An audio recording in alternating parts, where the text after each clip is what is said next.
Good morning, welcome to this morning's live meditation here on the Deanne Awakening Love page with me, Deanne. Please say hi and where you're tuning in from.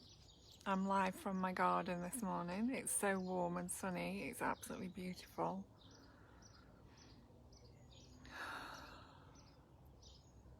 I thought I was going to have to put like loads of layers on, but it's just gorgeous. Good morning, Michigan.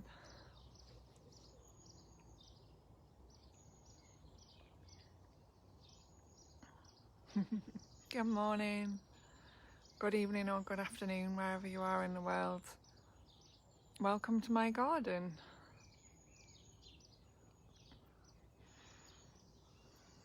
Beautiful sunny morning here, as you can probably see. But not only is it sunny, it's really warm, and it's really early, so I think it's going to be a very hot day today. Just going to give you all a few moments to join and find me. Good morning, Washington. Good morning, Berlin.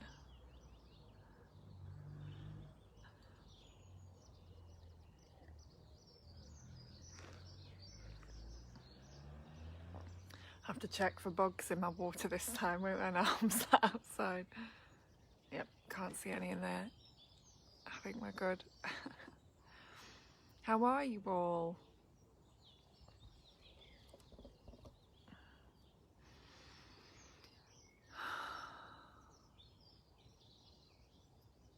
Oh, wish I could share the warmth of the sun. The grass is really wet though, actually.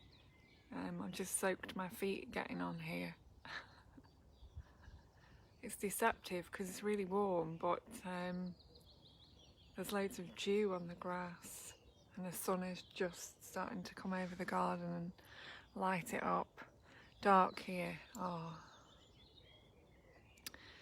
Yes, good morning, good evening and good afternoon wherever you are.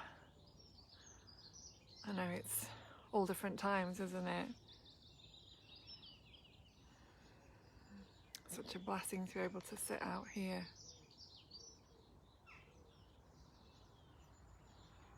Can you hear the birds? You might be able to hear the birds as well. Hopefully there won't be too much traffic.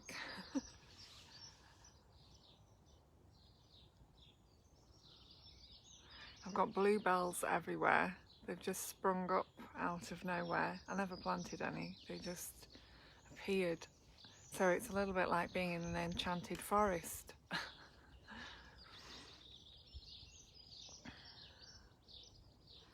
not sure what I'm going to talk about this morning, or maybe we won't talk about anything. Oh, 3 a.m. Wow, it's really early. Good morning, good morning. Good morning, good morning.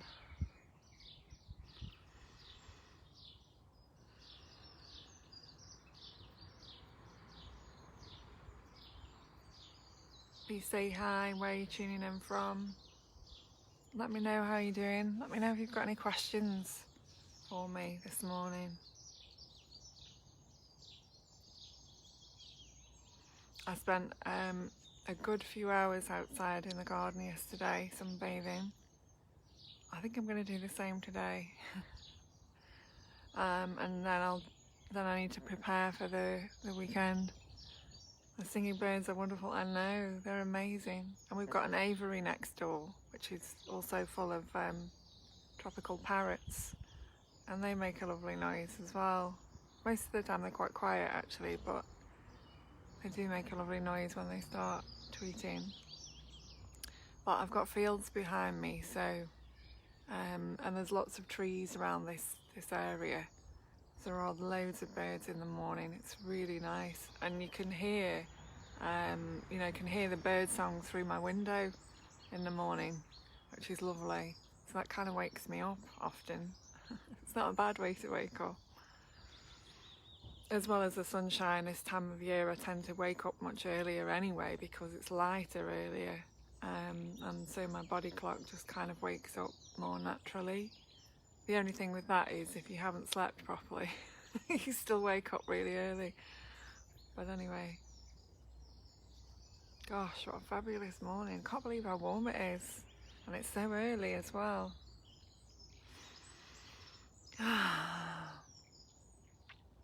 Yes, I'm in heaven. I'm an angel in heaven. It feels that way anyway. It's beautiful. I'm glad I put some suntan cream on actually now because it's so warm. Yeah, live stream from heaven this morning. To be honest, a lot of the days have felt like heaven recently. Must admit. Because everything has slowed down so much and people aren't rushing about as much and taking stock and going within themselves, and there's a lot more people walking and cycling. I've never seen so many people cycling around here ever. I mean, I guess I've only been living in this part of the city for a few years, but still I've never seen so many people on bikes. I've never seen so many people walking. It's so lovely to see families walking together. And of course, you know, people are walking instead of taking their cars, so they're walking to the shops. Yeah, it's really lovely to see it. I went to Freiburg many years ago because my dad lived there, and that's mostly there's hardly any cars in the city. It's mostly trams, and then, you know, there are main roads just outside the city. So everyone's encouraged to bicycle or walk, and it's felt like that here because there's been an explosion of bikes on the roads, and kind of like an explosion of people walking. And I've never seen so many people at the parks either. I mean, it really is. It's lovely. Everyone seems to be going at different times, so it's not like overcrowded, but just the flow of people being in nature and being with their families, you know, it's not a bad thing. It actually feels very positive and very magical and very, very beautiful to see so many people just enjoying nature and just being, you know, just being instead of rushing around. I mean, you can probably hear some cars. It has got slightly busier the last few days, I must admit. But generally, it's still very peaceful. Good morning. Yeah, the birds are magical. Good morning, Karuna. I was thinking about you yesterday because I posted a photo from one of my groups back in the olden days and you were on it. So I was wondering how you're doing. You know, in the days where we could gather together in big gatherings, well, smallish gatherings really. But yeah, it just makes me realise as well how important those gatherings were. I did talk about that yesterday quite a lot really. Good morning, good morning. Yeah, welcome to the garden, welcome to the bird song and the morning sunshine. And it's really warm. Like, actually I'd say it's hot considering it's so early in the morning. It's probably about 18 degrees, I reckon. Something like that. Anyway, how are you all? Anyone got any questions for me on spirituality, meditation, or anything that's going on with you at the moment? I can see there's quite a few of you, and you looks like you're joining from all over the world again, which is amazing. So just let me know where you are, because I do actually love to know where you're tuning in from. It gives me an idea of how far I'm reaching with these morning meditations. Oh yeah, and I'm here every morning at 8 AM British summertime, London time. Come rain or shine. Not always outside though, but maybe I can do a few more outside now. I've got some birds just landed in the tree next to me. I wonder if we'll get a visit from the chicken that's been coming round here. I don't own any chickens, but I've seen a chicken in my garden. I've seen a fox in my garden, not at the same time. Often get birds. Next door's cat loves it in my garden, prefers my garden to theirs for some reason. Yeah, it's a little bit of a wildlife park here, and we get lots of spiders. I can see all the webs. Cool here, 65 yesterday. Oh,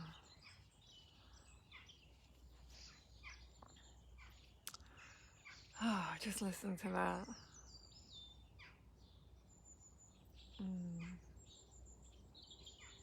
Nature making itself heard.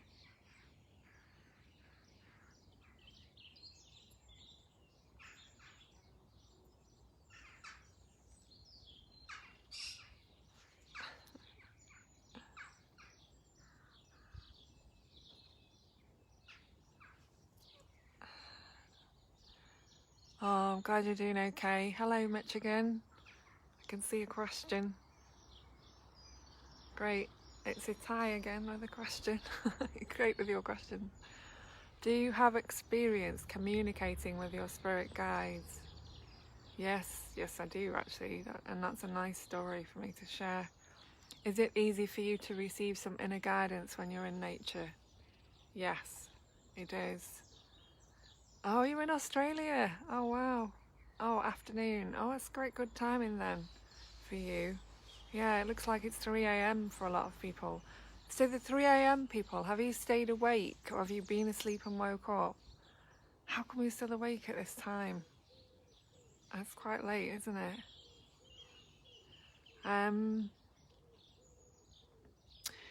Okay, yeah, so I'll answer that question about spirit guides first. I would say, let me think about this. When I was living in Devon, Devon is the southwest of the UK, I was probably about 16 or 17, and I was really going through a process in Devon. I had a lot of very unusual experiences. Oh wow, you've not been to bed yet? Okay. Well, hopefully this will help you sleep. So one of the experiences that I had was whenever I'd go into meditation, because many of you know that I've been meditating for a very long time now, since I was 7, since I lived in Rajneeshpuram in Oregon as a 7-year-old, so Osho's commune in America basically. I was there for 3 months, and that's where I learnt to meditate. That was my first experience of meditation. So from that point really, I did kind of drop into meditation at various points. And when I was a teenager, I did explore it more, particularly when I was living in Devon. And when I used to go into meditation, I would often see American Indians. And they would often be showing me teepees and handing me things, and I'd see myself on horseback, and I'd see myself on the plains, the American Indian plains, Native American I should say, I guess, plains in America, and I would have all these visions, and it would be, and I really began to understand, because I kept being given these visions, that that was absolutely a part of my heritage, my ancestral lineage, my experience, my past lives. You know, we spoke about past lives yesterday in quite a lot of detail, for anyone that wants to check that video out. So one of the experiences that I had was, good morning, I wasn't feeling too good, and I went through a period of not being very well as a teenager, and because of various things, some trauma actually. And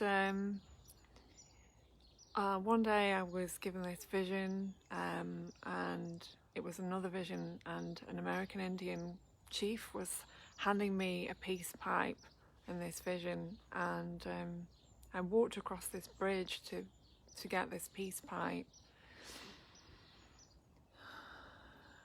And I don't think I've even ever shared this with it. I'm sharing stuff with you guys that I don't normally share actually, but it's nice because it gives me an opportunity, and maybe there's something in it for you.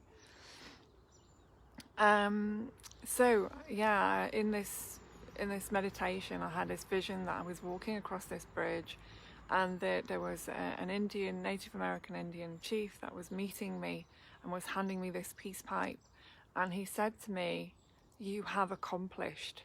So it felt as if these meditations that I was having with the Native Indians were putting me on some kind of through some kind of tests and on some kind of path. This was a regular occurrence as a teenager for me, and into my late teens and early 20s I was still experiencing a lot of visions, a lot of American Indians, a lot of Native Indian visions and history, and I would see teepees, and I would see horses and communities, really beautiful communities, and the energy from them. They always had something to tell me or something to give me, or just some words of insight that I needed to know. There was a deep connection that was felt there. Anyway, on this particular day, I found that those were also my guides to answer your question. So these Native Americans that would come to me were my guides, some of my guides. I also, when I was very, very little, and lived in a town called Biddulph, I used to have lots of visions at night, and this is probably going to sound a little bizarre, but this was my experience. So at night when I would go to sleep, and I shared the room with my sister, this small being would come and visit me most nights. He would it was almost like he was from another time-space dimension, because he would come into the room, but he'd always manifest behind the curtains, and then he'd come and see me, and then I'd be dreaming, and we'd go on these adventures together. He'd take me flying and all kinds of things. I guess I was quite small at that time, but he always seemed like he was smaller than me, even though I would have been really little. So that was kind of an unusual perception. So that he was also one of my spirit guides when I was much younger. And it seems that my spirit guides have maybe changed throughout my life at different stages. Like now, my spirit guides are often ascended masters and spiritual teachers who are out, not in their body anymore. So I've seen various teachers at various times, including Osho. Osho's come to me on many occasions and shown me things and given me visions. But anyway, going back to when I was a teenager in Devon, I would see an angel's wings around me. So particularly when I wasn't very well, this huge angel would appear behind me with these huge white wings, and would just literally just furl the wings around me, so that I would be held in this embrace of this angel. And I would always see this vision. I would always feel this vision when I was struggling with anything, when I was going through a challenging time, and when I wasn't well. I had pneumonia when I was a teenager, and I was quite ill for many months, and had to drop out of a college course that I was doing at the time, and even actually had to come back up the country and stay with my mum for a while, because I couldn't manage and there wasn't really anyone to look after me. But as challenging as that was, and as difficult as it was in some ways, it was a blessing for me, and it was a test for me, and it was a time of greater spiritual development and understanding. I would have many visions. I would often see people coming to the house before they came to visit the house. There's the parrots next door. So I would often have these unusual experiences, but certainly this was really when the angels began to come to me. And when I was 18, I was actually in a car crash with a friend of mine. We were driving, I think we'd driven from college to the beach, and then we were driving through the countryside in Devon, along one of the country roads. And the roads were very bendy and windy, you know, sharp bends and lots of hedges and lots of fields, so very much in the countryside, middle of nowhere. Often when you're driving on these roads, you kind of feel like you're in the middle of nowhere, because you are. My friend who was driving, somehow, we still don't really know what happened, lost control of the car, and we began to roll in the middle of, we went up the side of the hedge. I was actually on the side where the hedge was, so the hedge came towards me, and then all of life just started to completely slow down, to the point where it was as if everything had stopped, including time. Time had stopped, and I was just watching, I was just witnessing the events unfold. So we went up the hedge, and then the car began to turn a roll in the middle of this main road, which was actually quite dangerous. It was the main road from Exeter to Barnstaple in Devon, the A377, and many people, if any of you have ever been on that road or ever get the opportunity to go on that road, it's some parts of it are actually quite dangerous because of the bends in the road. And landing in the middle of the road on a main road, having rolled in the car is not a great idea, really. It's quite dangerous. But we were really, really lucky in that nothing actually came in the time that we were rolling. No lorries, no other cars. So there was nobody speeding along the other side of the road, thank God. Anyway, so as we were rolling and I began to just watch everything happen in front of me, I was very aware that that things could end. At that point, I was very aware that my life could actually end. It was clear that it was a serious situation. And so, just watching everything, I began to see my life in front of me. You know, people talk about this, and you don't really believe it until it's happening to you. But I began to see all of the parts of my life and everything that had already happened, and my friends and my family, and then I found myself saying, I'm not sure I said it out loud, but I said it within myself, it's not time for me to go yet. I've got a lot of work to do here. It would kind of be a shame for me to just go at age 18. I think I need to stay a bit longer. And literally, as soon as I said those words inside of me, inside myself, everything stopped rolling. It was just incredible. The car stopped rolling. Everything became really still. And then the next thing that I remember was I didn't even have time to talk to my friend. It was like we were both completely in our own space, in our own zone, having totally our own experience. I think when we stopped, we realized that the car was on its side. So my head was on the pavement, well, on the road actually, because the window was next to my head, and my friend was sat above me, and we both had our seatbelts on, which is obviously a good thing, but also meant that we were kind of stuck and we couldn't get out of the car. And then next thing, hello, good morning. And then next thing, these big men, I mean, I still don't know where they came from, and I'm convinced they were angels because they appeared just after we'd stopped rolling. We were literally, as I say, in the middle of nowhere. The car was on its side in the middle of the road, and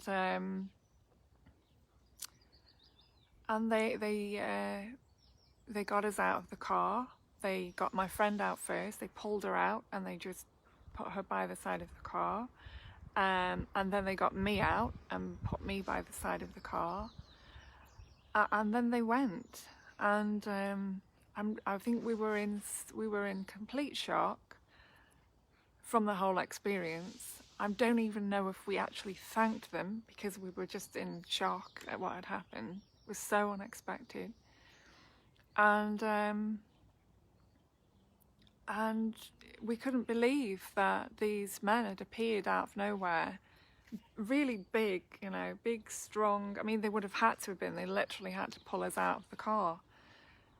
And then they just went. And then the next thing was the police arrived, and they found us standing in the middle of the road by the car, and they were like, well, how did you get out of the car?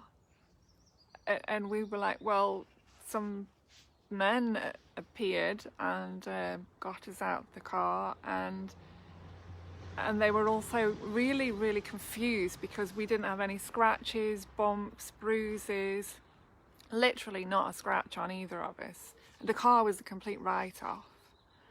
And also the radio, I mean, it's funny, it was funny at the time actually. The radio in the car was still playing, and the police were like, oh, so the car's written off and the radio still plays, and that's perfectly normal.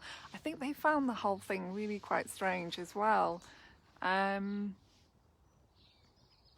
then I just remember, I think at this point somebody that we knew drove past and then took my friend home, took me, and someone else took me to their house, and then my sister came and picked me up. It was a whole drama, and I was kind of in shock about the whole thing for quite a few days afterwards, but also I was very grateful because you know, I'd said I'd got work to do here. I wasn't ready to go. I was too young, and so I knew at that moment I could have lost my life, and at that moment I'd made a decision to stay, and somehow that affected everything. Me making that decision within myself meant that the car stopped rolling. I make of that what you will. I can't explain these things really. But certainly they were guides for me at that time. Those men that appeared at that specific time on that day, that time of night, because I think it was like late afternoon, early evening, and rescued us out of the car. We could have been in that car for hours. We could have been in the next people could have showed up that couldn't have got us out of the car. So there's no coincidence. And in an emergency situation, if you're meant to get through it, then the people, the circumstances, the energy, everything will race to help you, because that's what it felt like happened for us.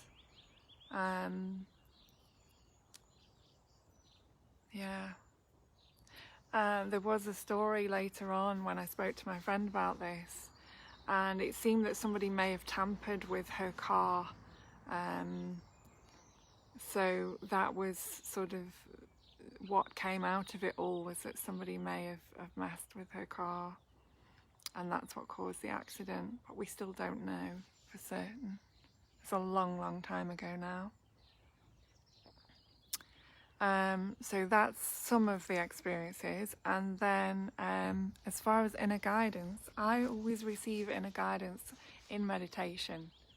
When I'm on my own, meditating on my own, in nature, in my home, wherever it will be, if I need to receive some guidance about something or some direction, then I will receive it. And I think it is a practice thing. You do need to practice being in silence and just sitting with yourself, and also just being open to receiving any information, any insights. Hope that's answered your question. That was quite long, but a great question, so thank you. Good morning, California. It's so true that life flashes before you in slow motion. Yes, the time stops and everything starts to flash in front of you. It's an interesting experience. I never expected to be having that experience at 18. And it was a warning. I ended up in another car crash only a couple of years later actually, and that was in France. But it wasn't the same kind of thing. It was also quite dangerous. I wasn't driving. But yeah, it wasn't the same thing really. I didn't have the whole life flashing in front of me thing. But what I did do was I managed to tell the lady that I was with, it was when I was au pairing in France for a short time. She often drove without her seatbelt on, and I just said to her a couple of seconds before the accident, put your seatbelt on. I said it in French, and she said, oh, okay.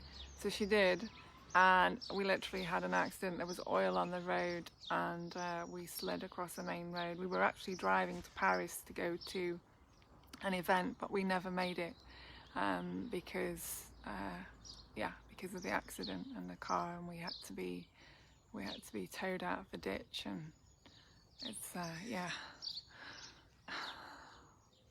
these things happen. So, anyone else got any questions? And then we'll move on to the meditation, I think. I don't know what the time is. I'm hoping I'm not rolling. I've got to stick to time today, if possible. It's lovely to have so many of you here and to share this sunshine and bird song and nature with you all.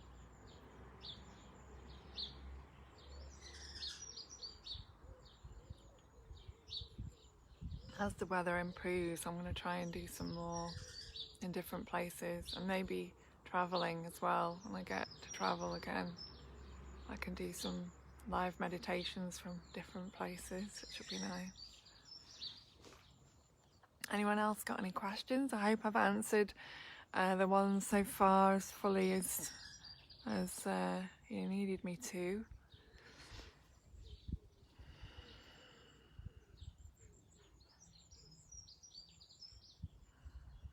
Lovely to see so many of you here.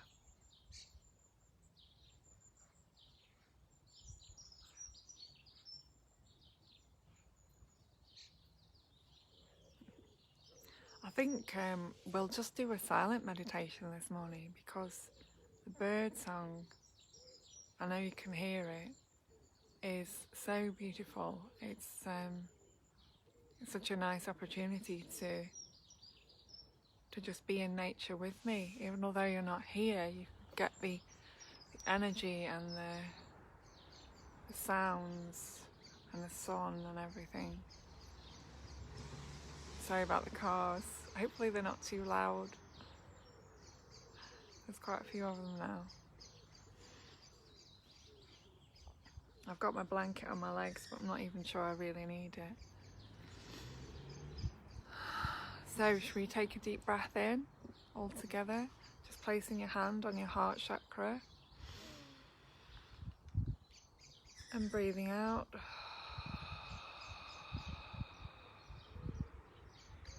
And just relaxing your shoulders. Just be aware of your shoulders and just let your shoulders relax.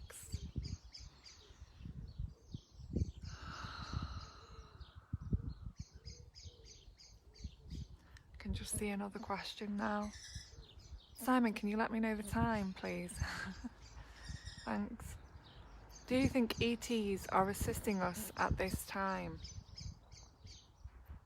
Yes, because our spirit guides, under the normal guise of human and non-human and in-body and not in-body, could be considered to be ETs. Extraterrestrial beings are beings that simply don't come from the earth. Many of us don't come from the earth anyway. We have mixed DNA. We come from the stars, the planets, the solar system, different places in the solar system, and we've journeyed through various parts of the solar system. And our DNA literally has stardust in it. You know, our bodies are made of stardust. So although it appears that we are all from the earth, you know, from planet Earth, from the earth, many of us are visitors here, and we have varying degrees of DNA light codes within us. Thank you. DNA light codes within us that are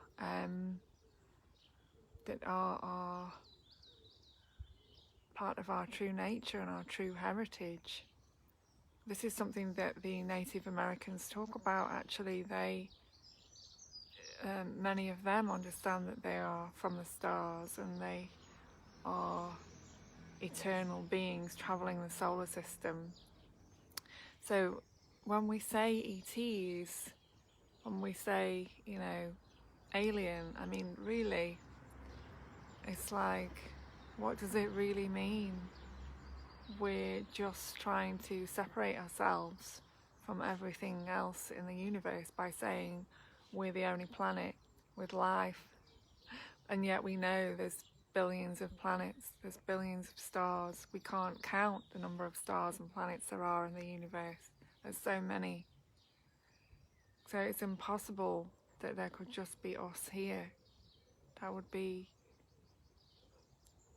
I think it's impossible.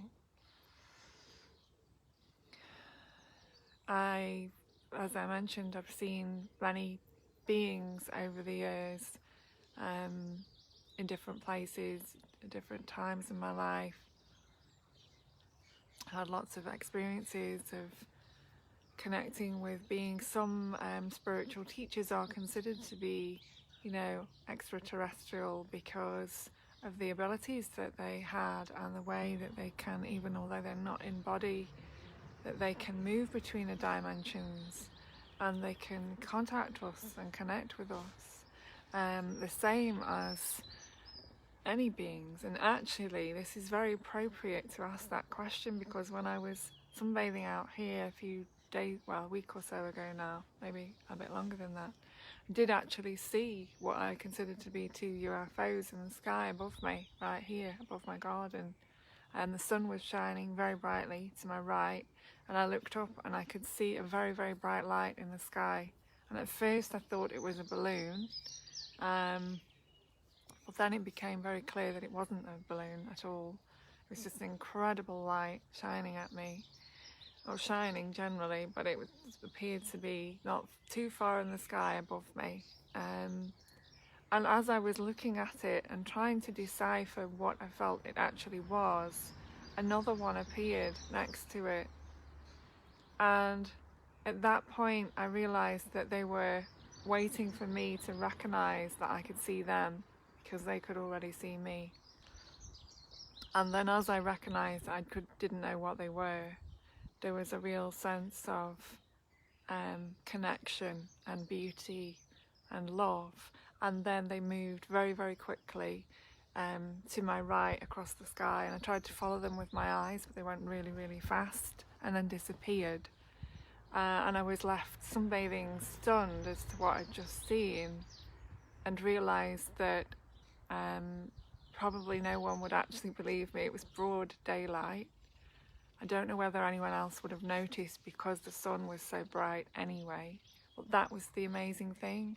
These 2 stars or beings or whatever they were, UFOs in the sky, were so bright. Even although the sun was bright, they stood out more. And they didn't move in a line, they moved in a kind of at an angle from me. So because people were saying could be satellites, could be this, could be that, but it made no sense to me. It didn't feel like satellites. It didn't feel like drones. There were 2 of them. They were very bright and they moved incredibly quickly, and there was no noise. Everything was really quiet. So yes, I mean, it's said that Jesus came from Venus, and so did Mary, and make of that what you will. So in that respect, then they would be extraterrestrial.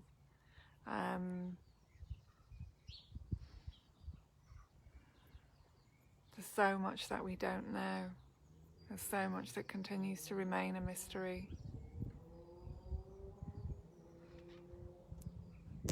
I have a lot of physical issues, weak and tense. How can I start to release this? Meditation. Meditation's really helpful, because as soon as you practice being in a state of deep relaxation, then the body begins to release the physical tension and the trauma that's stored in the body, in the cells, in the memory. And the breath, to sit with the breath, to be with the breath, to recognize and to notice how you're breathing in any given moment. You know, are you breathing into your belly? Are you shallow breathing? Are you breathing deep enough? Watch the breath.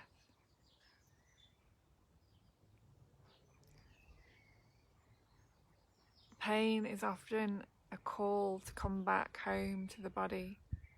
Pain is often a sign to come back home to the body. Are you in your mind a lot? Are you thinking about a lot of things? Are you trying to work things out? Is there emotional trauma there? Often many of us have experienced some trauma or other, and if we haven't allowed ourselves to feel that, then it will store as pain in the body. Any unfelt emotions can become pain and can become disease in the body. Okay, we've just got a few minutes. I hope I've answered those as fully as you need. So I would like to lead us all into a meditation now.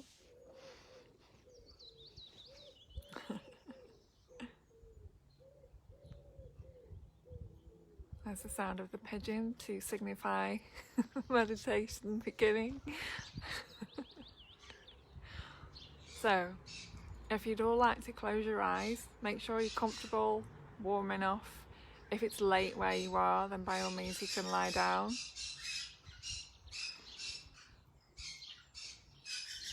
If you can go outside, then you can, go outside now. Just make sure you're comfortable, you're warm enough, you've got everything that you need. If you need to go into another room, then do so now.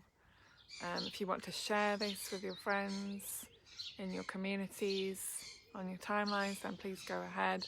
And then anyone else that wants to join us can join us for the meditation. So closing our eyes now, taking a deep breath, breathing into the belly, breathing out slowly, gently.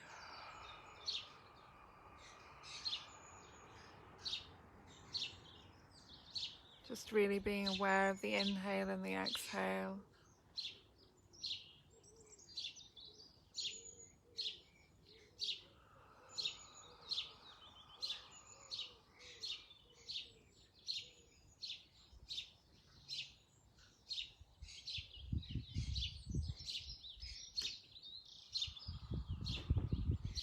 The first thing we're going to do is just notice how we're feeling.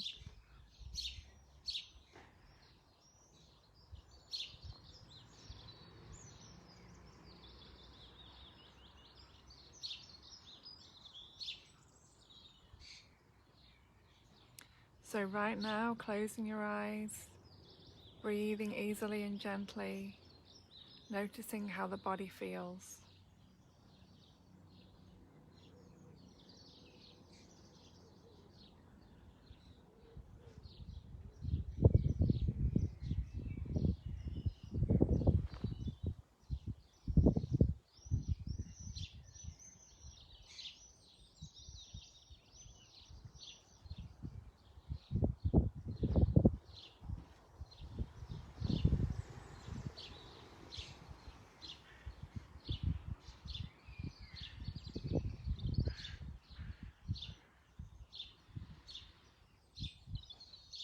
Breathing in the sounds around you.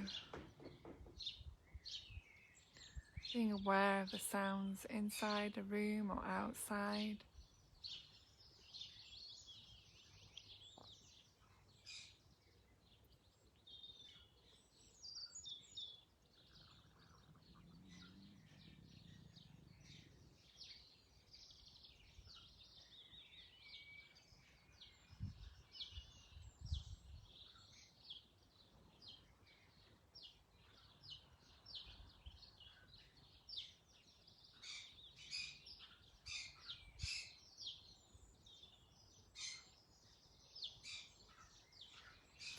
Having your hands resting on your knees, palm facing upwards, back straight.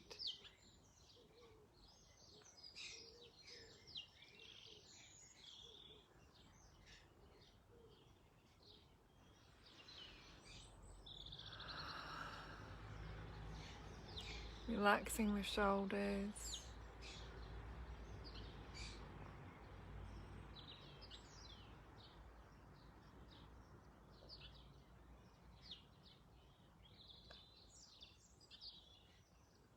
Body relaxed, mind relaxed.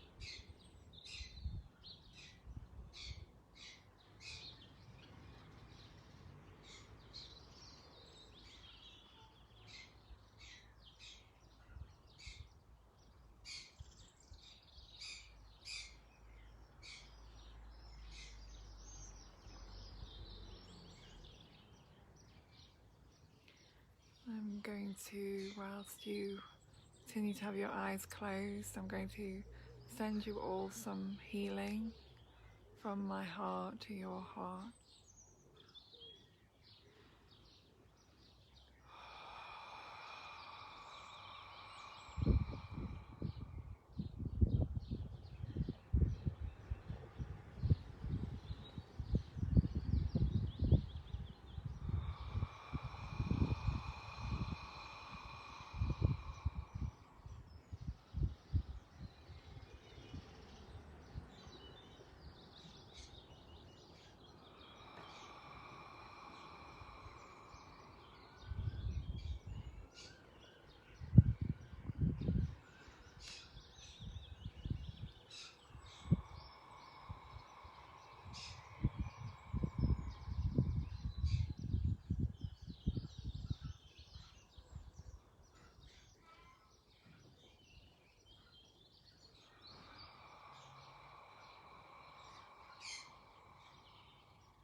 Just focusing on the breath.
Just breathing easily and gently.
You might need to take a slightly deeper breath in now.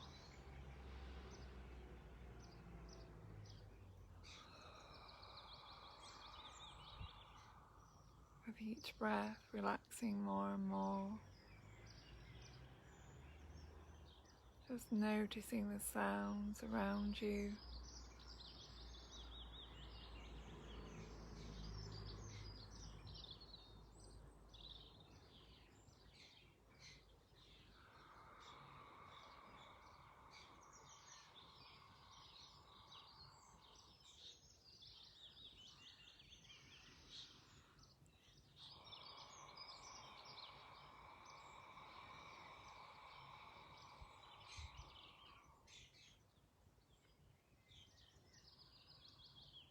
Feeling the energies.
Placing one hand in the middle of your chest and one hand on your belly.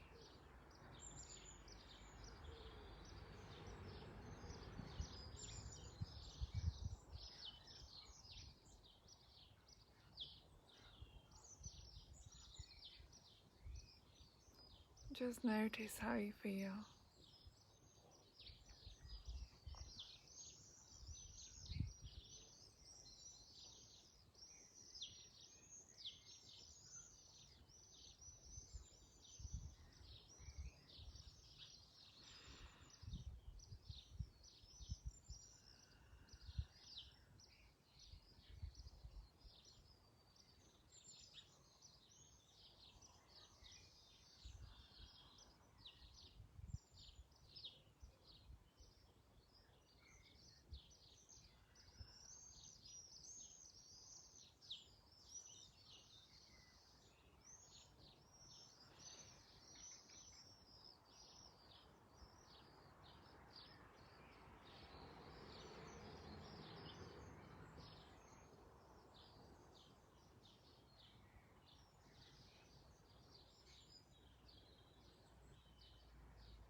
And in your own time, when you feel ready, you can gently begin to open your eyes.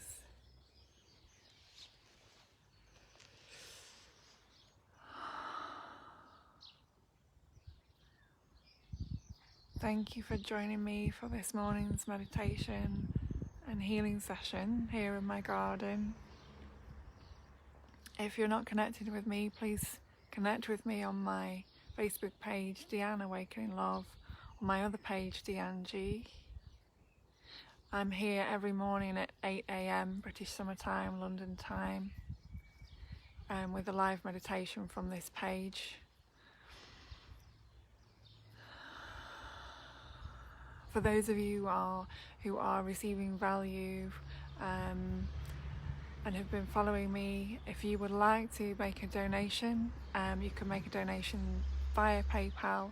Please put PayPal in the comments below this video and I'll send you my information, or you can message me directly as well. Please check out my website, www.awakeninglove.co.uk, and I look forward to seeing you all here tomorrow at 8 AM British Summer Time, London time, for another meditation session with me. Have a blessed day, blessed evening, blessed afternoon, wherever you are in the world. Drink some water, take it easy, allow the healing energies to settle in your system, and just any emotions that may arise, just be with them. Just be with them. Allow yourself to feel them, to integrate this experience. Much love, many blessings. See you tomorrow.